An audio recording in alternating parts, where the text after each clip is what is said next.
Hari ini Shirley nak bawa korang pergi tengok yang ini kereta Toyota Camry tahun 2017 2.0 GX spec punya model.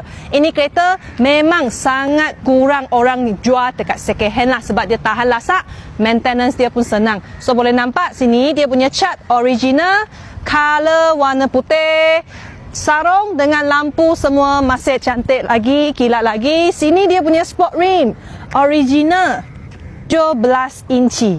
Lagi kita tengok satu row dia punya body. Memang ini kereta free panjang, free accident lah. Semua cantik. Okey, bonnet dia memang cukup besar dan luas lah. Boleh letak banyak barang. Okey, lagi kita tengok passenger side sini.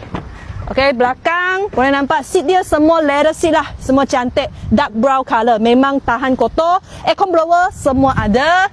Lagi depan sini driver side ada keyless entry function. Dalam seat dia ada power seat, leather seat semua cantik lah. Okey, pakai push start button, multi-function steering, auto cruise system semua ada. Tengah pun ada touchscreen monitor, meter dashboard semua masih cantik. Tengah pun ada wireless charging punya tempat untuk charge telefon semualah. Okey, so kereta ni sudah siap habis review. Sesiapa ada minat, cepat-cepat kontak saya. Bye-bye.